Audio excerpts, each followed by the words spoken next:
Ty, coming into the final couple of games of this road swing, couple of games against the Chicago Wolves to round it out. But let's start with the previous timeout, the Rockford Ice Hogs, a overtime loss for your club. How'd you see it all play out? Yeah, I mean, you never like to lose. This swing, we've had a few more losses than we'd like in here, but we thought we played a pretty good game against Rockford, pretty well rounded. They just happened to come out with it in the end, so nothing too big to worry about, just refocus here for Chicago. Last couple of minutes, a big penalty kill for your team, and then into the early part of overtime, and you were a big part of that penalty kill. What's it mean to have the trust of the coaching staff to be out there in some key times of the game? Yeah, it's big. At the end of the day, you're really just trying to help your team win any way you can. So if the coaches feel like you can get the job done in that situation, it's nice. But it's a lot of guys out there that are also contributing, and no one guy does it alone. So credit to the guys for getting the job done in late in those kills. Well, you were able to help out on a goal as well. Picked up an assist on the shot from the point. That's a couple of assists now for you in your last few outings. So do you feel maybe that offensive side is starting to come together a little more late in the season? Yeah, maybe. I think it's just a matter of getting more comfortable in the league, and guys in the room, all that jazz. So kind of the more you play and the more you experience it, the more things kind of come naturally. Well, as you get into the late stages of this season, your first pro season, what do you think, what element of your game has really progressed the most?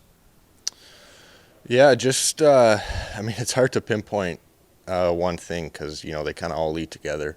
As things start to pick up and come together, they kind of all play into each other. So I think it's just gaining valuable experience. You kind of get used to the pace of play. So now you're more comfortable making plays. You can see the ice better.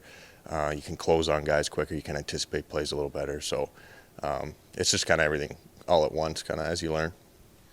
So as you talk about everything feeding into each other, is it kind of about, especially in your first season, building a strong foundation to go forward with? Yeah, for sure. I mean, we're all here for a reason. So you want to do what you bring, and then keep that as your base, expand out from there. So, yeah, what you said is right on the money.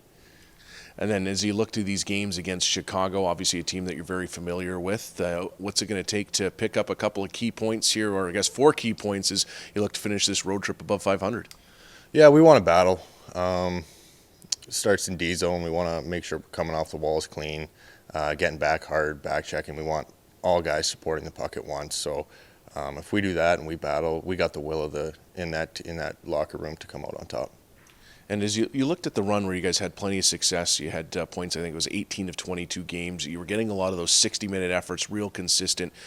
Hasn't been quite there the last few games. How do you get back to that and playing that full 60?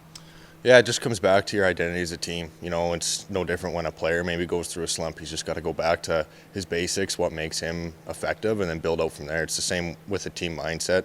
So we're just going to go back to working really hard, getting pucks in below their goal line.